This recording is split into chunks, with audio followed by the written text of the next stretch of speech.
સુરતમાં અડાજણ સ્થિત પરશુરામ ગાર્ડન ખાતે શ્રી સમસ્ત ગુજરાત બ્રાહ્મણ સમાજ દ્વારા સુરત દ્વારા ભગવાન પરશુરામ જન્મ જયંતિની ઉજવણી કરવામાં આવી હતી।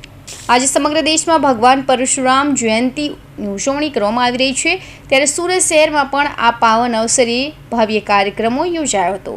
શ્રી સમસ્ત ગુજરાત બ્રાહ્મણ સમાજ સુરત દ્વારા અડાજણ સ્થિત પરશુરામ ગાર્ડન ખાતે વિશાળ કાર્યક્રમનું આયોજન કરવામાં આવ્યું હતું। કાર્યક્રમની શરૂઆત ભગવાન પરશુરામની પ્રતિમા નસરાતકો વિધિથી અભિષેક તથા પૂજા સાથે કરવામાં આવી।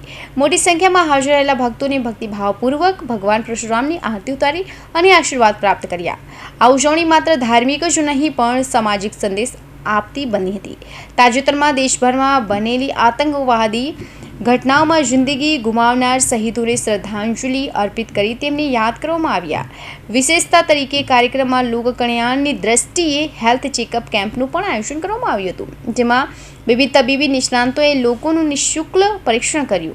આ ભવ્ય આયોજનમાં શહેરના મેયર દક્ષેશ મવાણી, અનેક બ્રાહ્મણ સમાજના આગેવાનો, સમાજસેવકો અને મહિલાઓ સહિત મોટી સંખ્યામાં નાગરિકો હાજરી આપી અને પાવન અવસરને યાદગાર બનાવ્યો હતો।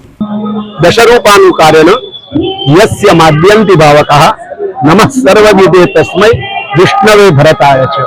આપણે સૌ જાણીએ છીએ કે વિષ્ણુના 10 સ્વરૂપો આ સમગ્ર પૃથ્વીને ચેતનવંતી રાખી છે, કરી છે।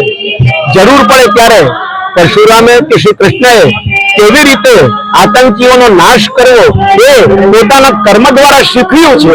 એ પરિસ્થિતિમાં મારી આજે સૌને નમ્ર વિનંતી છે કે 22મીની જે ઘટના છે તેને કેન્દ્રમાં રાખીને આપણે બધા પરશુરામ સ્વરૂપ એવા બધા જ માનવજાત આ આતંકનો વિરોધ કરી એને સર્વનાશ કરવા માટે જેટલી શક્તિ પોતાની અને જેટલી ભક્તિ પોતાની હોય તે કામે લગાડી સર્વને આ માટે પ્રોત્સાહિત કરે અને આ ઘટનાઓ જિંદગીમાં ફરીથી ક્યારેય નહીં બને એવી પરિસ્થિતિમાં આપણે સમાજને લઈ જઈએ એવી મારી આજે નમ્ર ભાવે પરશુરામના જન્મદિવસે એમને હૃદયપૂર્વક નમ્રતા સાથે પ્રાર્થના છે।